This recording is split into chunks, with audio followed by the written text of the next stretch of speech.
In today's video, I'm going to teach you how to deliver a Wix website to your client. If you've been working hard on a project and it's time to pass the reins to your client, you'll want to make sure the handoff is smooth and professional. Fortunately, Wix makes it incredibly easy to transfer ownership of a site.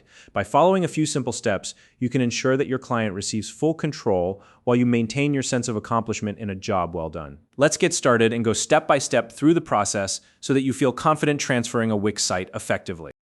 First, open your browser and navigate to the Wix website. This is where everything begins. Make sure you're using a secure and reliable internet connection to avoid interruptions during the process. Once you're on the Wix homepage, log into your Wix account using your credentials. It's important to double-check that you're logging into the correct account that holds the website you're planning to transfer. If you manage multiple accounts, this is a good moment to ensure you're in the right one. Once you've logged in, you'll be directed to your Wix Dashboard. This is the central hub where all your active websites are displayed. Take a moment to locate the website you want to transfer. If you have many sites in your account, you can use the search bar or scroll through your list to find it. When you've identified the specific website, look to the right of its name for the three dots icon. This is also called the More Options menu. Click on the three dots and a drop-down menu will appear. From this menu, select the Transfer Site option. This is the feature that allows you to pass ownership of the website to another person.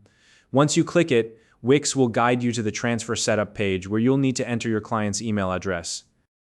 Now, this part is crucial. Carefully type in your client's email address.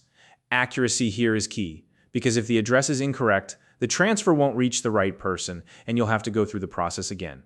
Wix doesn't give you an option to cancel and reinitiate a transfer once it's sent, so double-check the email address you've entered to make absolutely sure it's correct. After verifying the email address, click the Continue button. This will officially initiate the transfer process.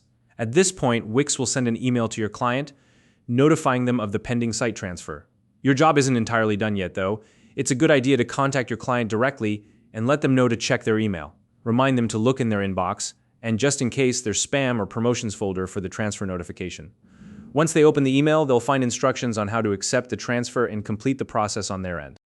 And that's it. By following these steps, you've successfully set the stage for your client to take control of their website. The entire process is designed to be quick and straightforward, but it's always a good idea to communicate clearly with your client and be available for any additional questions they might have as they take over. If you found this video helpful, please like and subscribe.